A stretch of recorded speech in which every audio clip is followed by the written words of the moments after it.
is a Pursuit Profile episode, which means you may not know my guest by name, but you need to hear their story.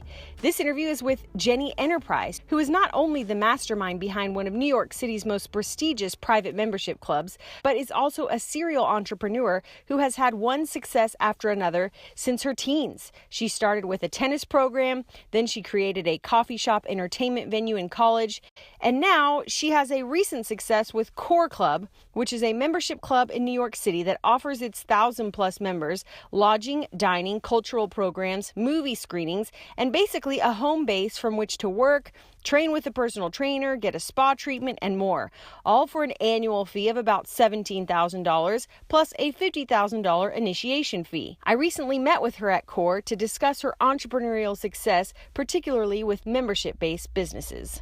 Thank you for joining me for another episode of The Pursuit. I'm here with Jennie Enterprise, and we are at the Core Club, which she founded.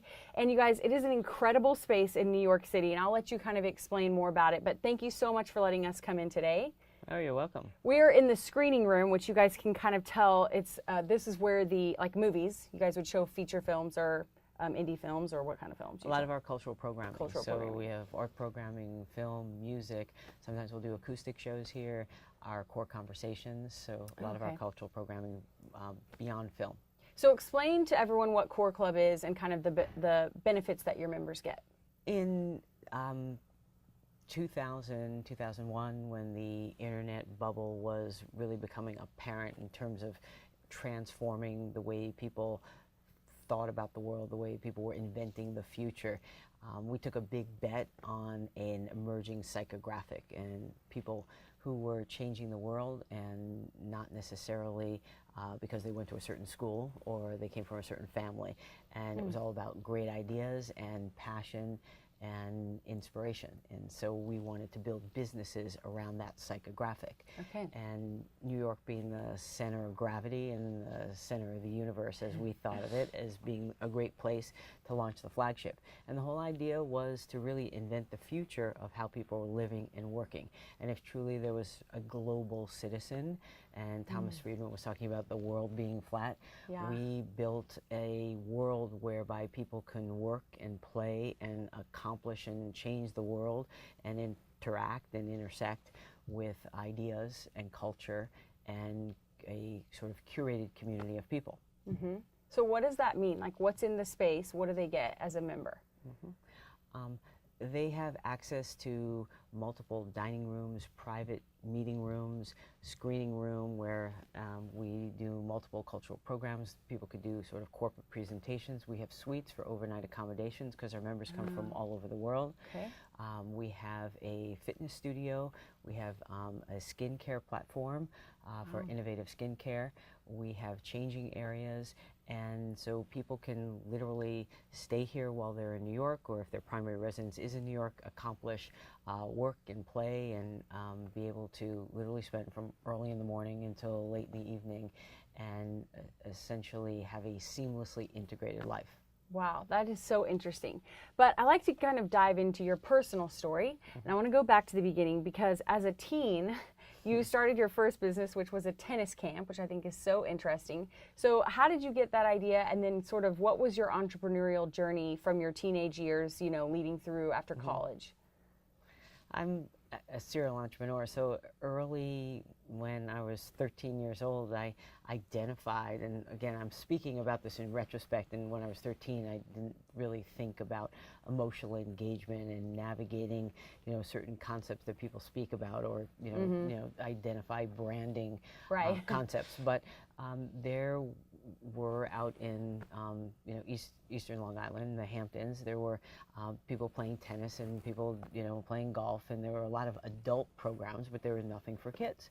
And so I identified a need. I saw a supply of sort of remnant inventory. Again, at 13, I wasn't speaking about remnant inventory, but essentially I marketed and I messaged, and I you know, developed an experiential platform for kids to learn a skill and have fun doing it.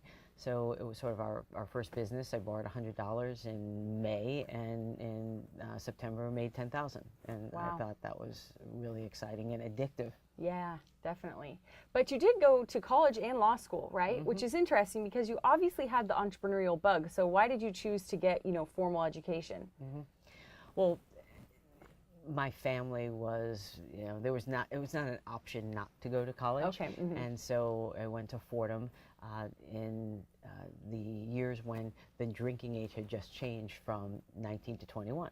And at that time, what was relevant was that the school was very concerned about keeping kids on campus instead of sending them to neighborhoods adjacent to the South Bronx, where they felt that parents would be quite nervous. Yeah. And so they had a business school competition that they opened up to the entire campus, and I entered that competition and won, and it was essentially an entertainment-based business. We started out with one area of the club that used to be the Ramskeller and programmed a coffee house-like concept. And we had entertainment contracts with a lot of entertainers and agencies and management companies, and we programmed initially one night a week. We sold out 2 nights a week, 3 nights a week, and then 7 nights a week, and then we expanded to different areas. And by the 4th year, it was a sort of multi-platform entertainment concept. Wow. And so at the time, my dad was interested in me going to medical school. Oh, and wow. I knew I had to trade medical school for something else, Yes, so I okay. picked law school. And at the end of law school, I had a business plan for another lifestyle concept. And Which was the Reebok Club, right? So maybe explain what that was. That was, again, a membership model that focused around lifestyle and integrated lifestyle and sort of seamless living, and taking the notion that fitness can be a luxury experience. And at the time, there was sort of hyper-fragmentation with aerobic studios and fitness, more like serious weightlifting concepts. And this was a notion where we could elevate fitness to being a luxury concept with high-level experiences and other activities, so sports simulation centers and dry cleaning, and people could accomplish things, and legitimate food and beverage concepts. Yeah. So that sort of was always an interest of mine, and we put together a team of people, and we launched Reebok Sports Club in New York. Yeah, so tell me what the transition from that club to then the idea for Core Club. Well, we had rolled out several Reebok Sports Clubs, and in 2000, when I identified sort of this internet bubble and interesting psychographic emerging, I then thought about a different type of club concept, and there was a digital platform that I thought was quite interesting, and a bricks and mortar concept that was quite interesting. And once the internet bubble burst, I thought, let's start with bricks and mortar because people would feel safe, and my background was much more in branded real estate concepts. Right. And so that track record I thought would give me more credibility raising money in a post 9/11 world. And that's where the big idea behind Core was build businesses around this psychographic and sort of activate the imagination of a global community of leaders that were changing the world. That's so interesting. You mentioned 9/11, and this is one of the things I love about your story is that you're trying to get this off the ground, and then 9/11 happens, and then it's like, obviously there's no funding for anyone, and so then you go and get these first round of members to put in money, which, like, sitting here, me thinking about it, I'm like, how do you convince people, like, no, we're going to create this amazing space, and come be one of the very first members and put your money down beforehand. So how did you get those people to do that? Well, I literally had financing on September 10th. I remember it was a Monday night, and it was a handshake deal, and then September 11th happened, and everything unraveled. And if you lived in New York or even in the United States, you remember that there was a psychological barrier. People had no idea what was happening next, and there was a real issue about when you could begin living life again. Right, right. And so there was a delicate balance between wanting to immediately pursue the mission of Core and being aware that people might not be so receptive or have a judgment about somebody going out and living their life once again. So there was a period of time where, I sort of floated the idea, and at a moment in time, which might have been 6 to 8 weeks later, there was a recognition that we had to be much more creative about raising money. Okay. And the idea that we could identify 100 people from around the world that would represent the brand, that would essentially collaborate with us on what was important to them in inventing the future that would provide conditions for their innovation. So capturing the imagination of the audience was critical, and identifying 100 people from 13 different industries to represent the diversity we were looking for was critical. And then it really became about how could we essentially message to that person? How would we literally get in front of them and capture their imagination? So we really created what is now a sort of infamous white box that represented essentially a piece of art, of a really interesting manifestation of the brand. And people had a sense of what we were doing, but it wasn't so reductive where it completely shaped the concept. So I think it sort of was a perfect balance between understanding that we had a big, ambitious vision that was consistent with who they were, but at the same time porous to collaboration. And that's really how we started. So we identified people, and we invited people. The invitation was usually from somebody they respected, so it wasn't from the office of core.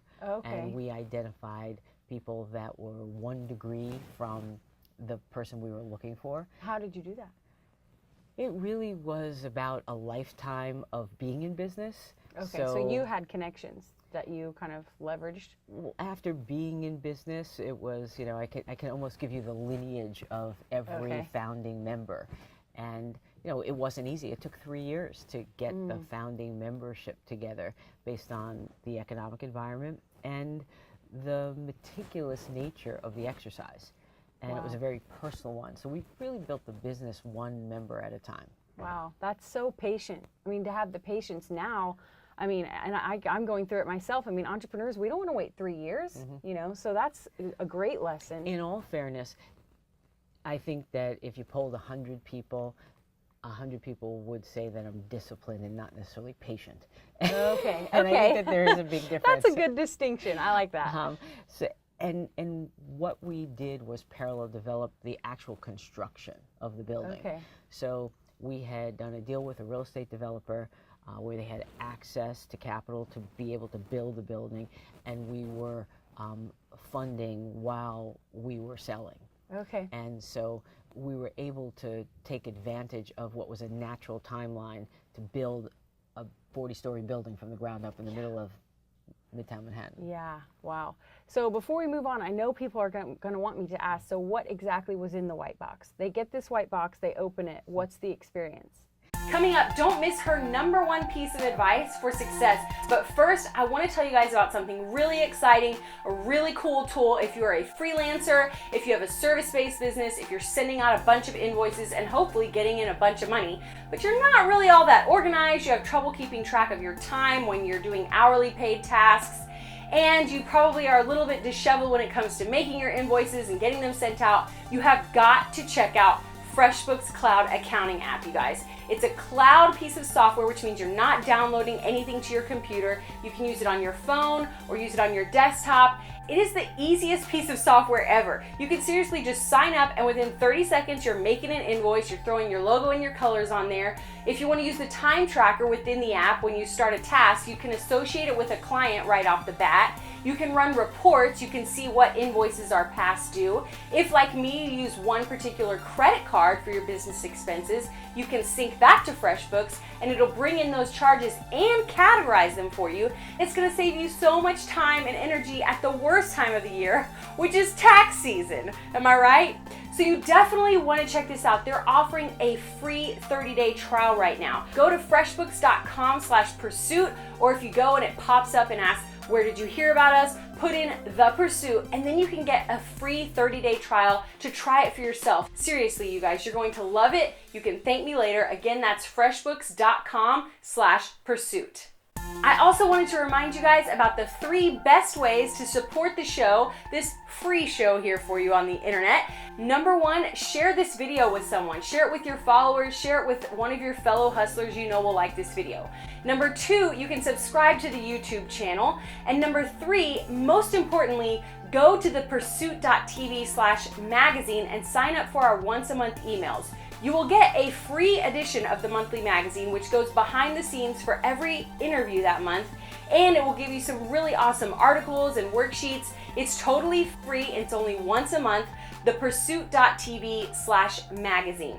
Now let's get back into the show. Well, we had this amazing creative director, and I work closely with a team of people that I believe are creative geniuses. And I think the magic of almost everything that we've done that I think has been extraordinary has been bringing amazing people who not only were extraordinary at what they are known for, but to also involve them in decisions that might be surprising. So to have that intellectual and creative tension and be willing to go through a process that and guide it so it doesn't actually become chaotic, but the intersection of ideas brings about something that we wouldn't have necessarily achieved if we just relied on the subject matter expert. Okay. So that really brought about the white box, which was a masterful piece of art, hand stitched. It looked like sculpture. People still have it in their offices and in their homes. It's worthy of that. There was a great principles book which laid out the principles of the brand.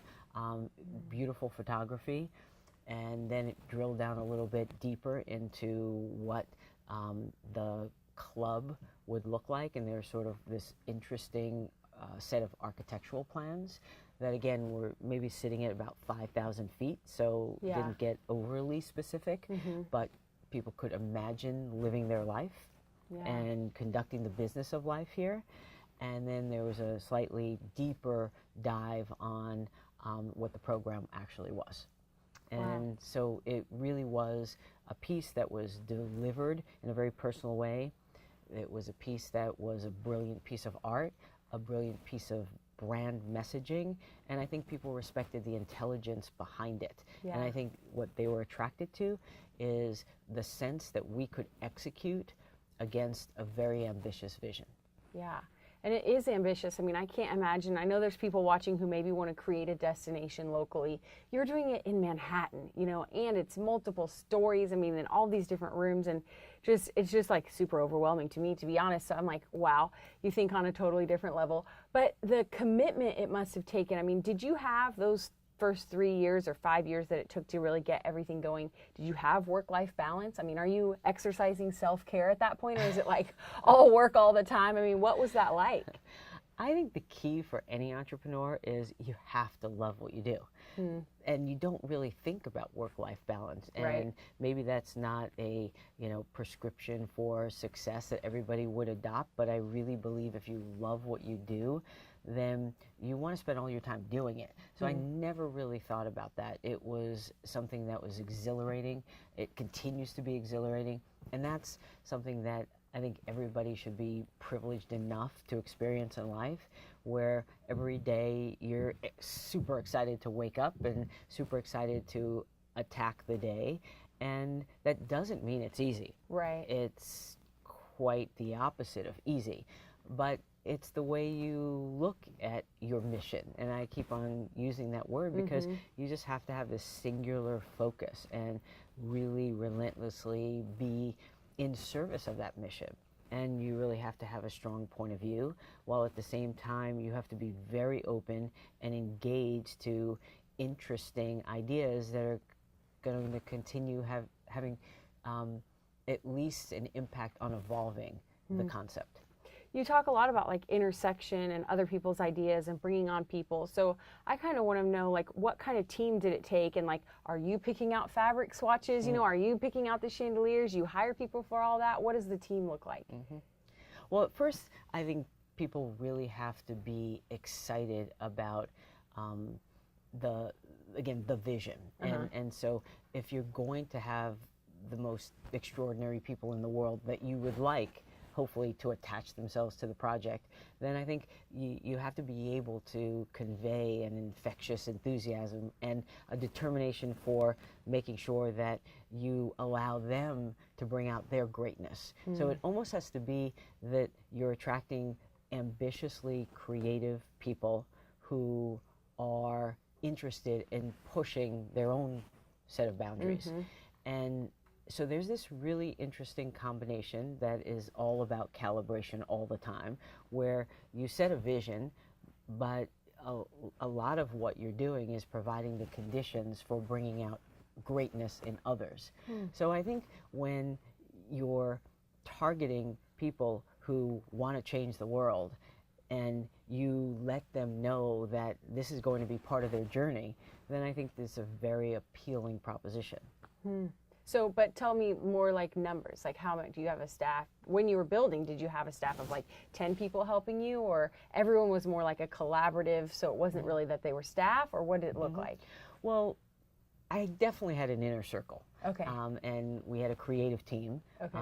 We had several different architects, which usually is a prescription for failure, but everybody, again, understood that they were collaborating on something that was bigger than they were. So if you don't breed a healthy competition, then you're going to have a dysfunctional result.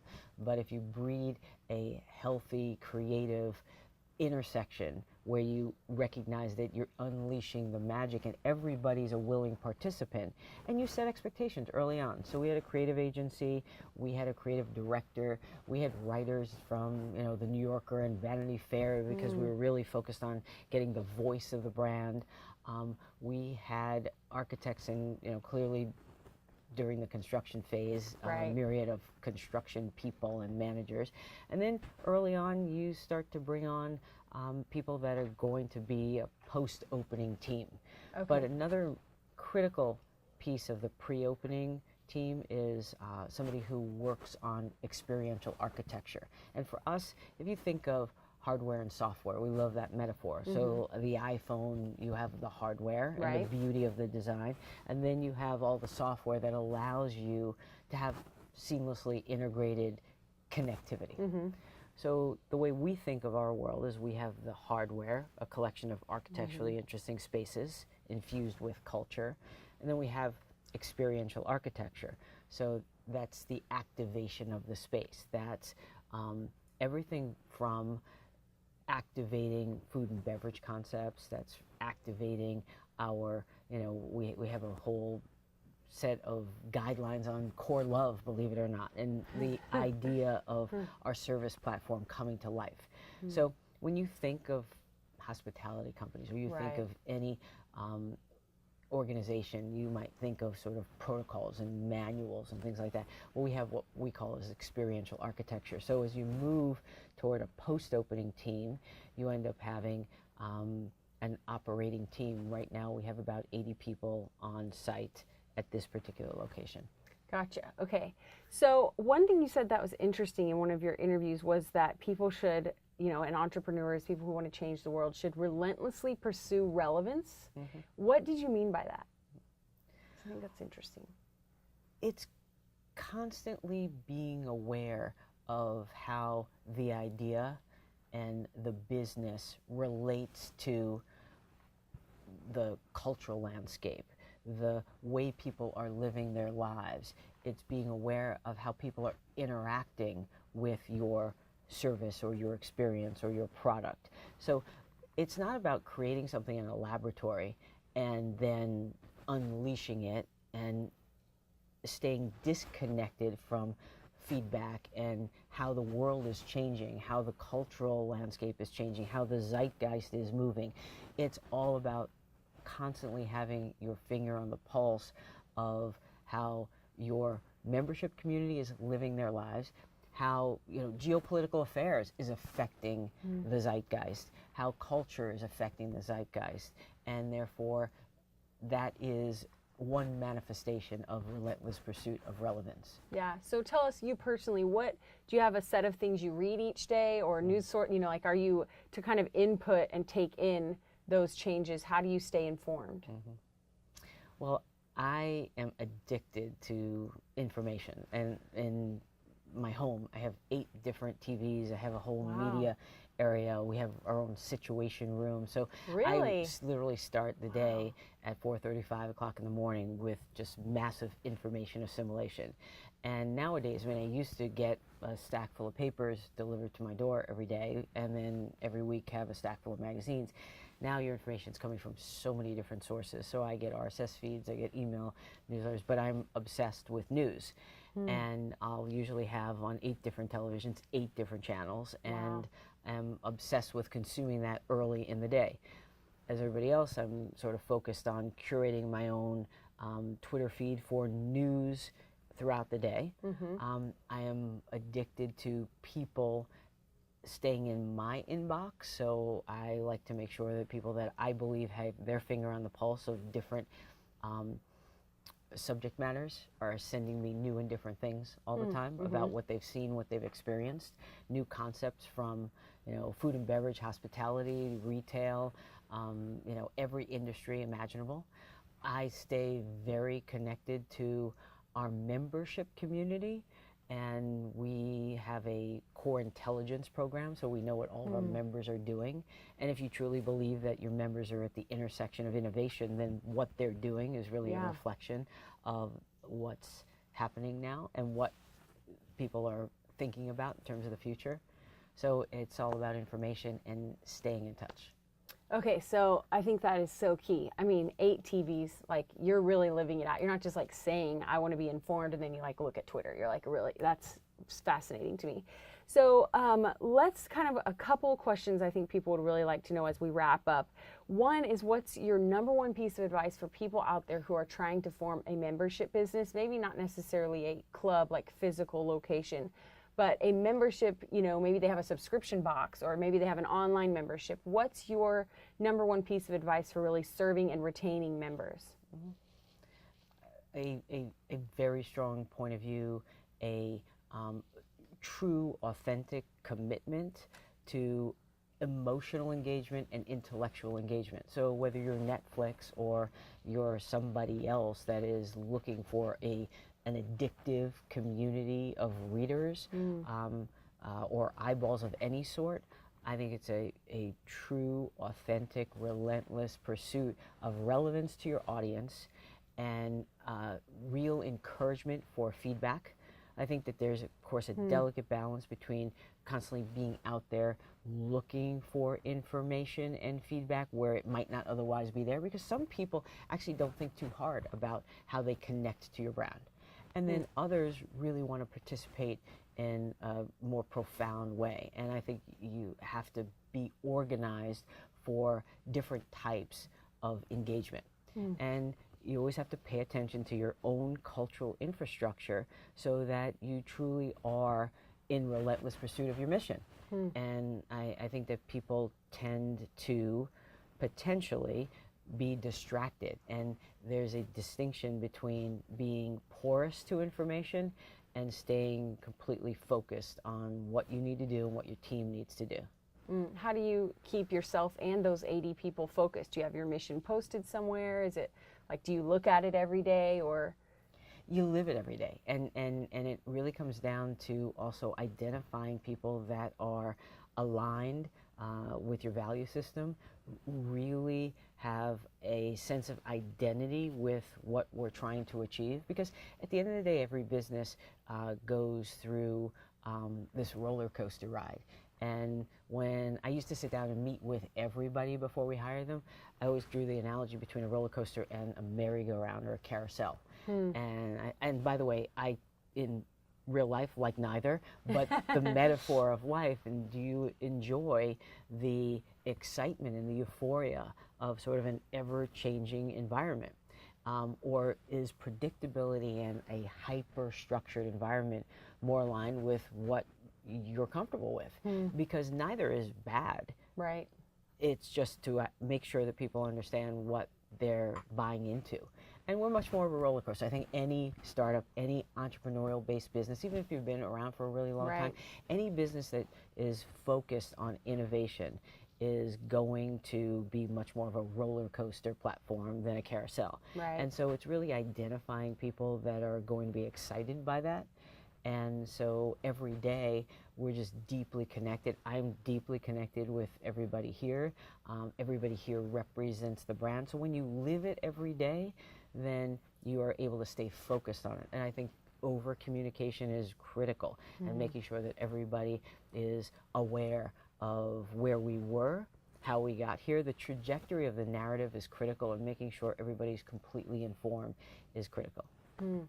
Okay, so you've been a serial entrepreneur, and now you're seeing, the fruition. Your dream is real. You can touch it with your hands. You have this staff of 80 people. Looking back, what's been the worst part of this journey and the best part? No, that's kind of a loaded question, so you can take a second. Well, 2008 was tough. Just the financial climate made it really difficult.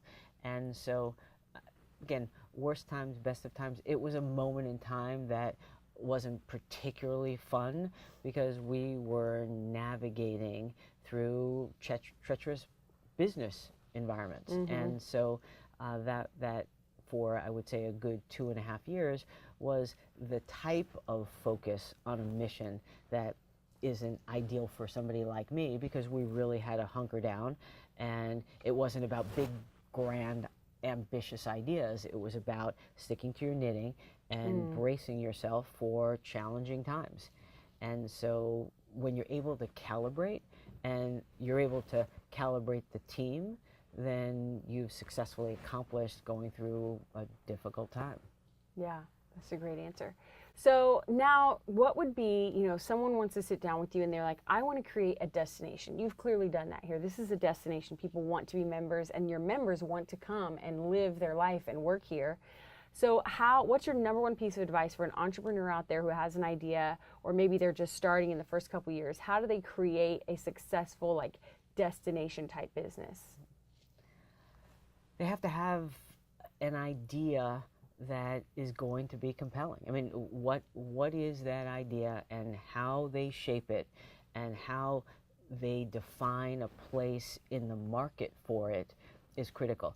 And their ability to message it, their ability to constantly shape the messaging around it, because as they go to market, they're going to realize that some of the messaging is going to be appealing. Some of it is going to resonate.